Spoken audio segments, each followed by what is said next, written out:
Il-Kap Nazzjonalista Adrian Delia ddikjara li pajjiżna għandu l-ikbar distakk fil-pagi bejn in-nisa u l-irġiel fl-Unjoni Ewropea. Delia qal dan fl-Istamperija waqt li kien qiegħed jindirizza attività politika fl-okkażjoni ta' jum il-mara.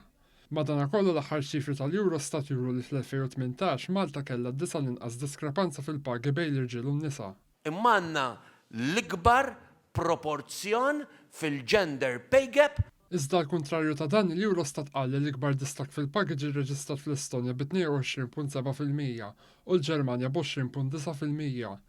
Id-distakk fil-pagi f'Malta kien ta' 11.7%, jiġifieri 3.1% inqas mill-medja Ewropea ta' 14.8%.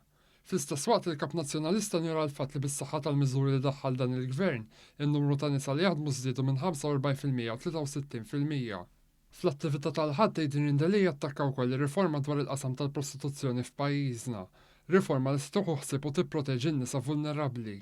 Iżda l-Kap Nazzjonalista qal li għal-Labor il-mara hija prodott. Il-Labor irid lil-mara prodott.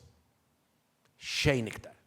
Fid-diskors tiegħu Delia saħaq ukoll favur politika li tipproteġi lil-mara u l-irwol tagħha fid-dinja tal-lum. Dan meta fil-Parlament mar jivvota kontra l-emendi fil-liġi tal-vjolenza bbażi tal-ġeneru u l-vjolenza domestika fl-2018.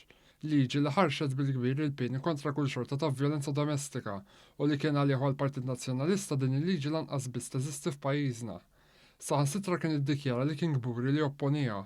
Ma taħsibx li dak il-vot kontra dik il-liġi wera nuqqas ta' sensitività lejn il-vittmi tal-vjolenza domestika?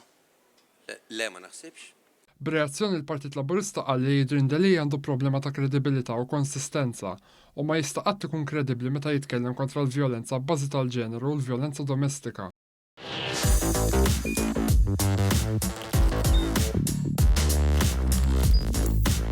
Idħol fuq one.com.mt u hemmhekk tista' tara l-programmi kollha li jxandru fuq One permezz ta' One Play.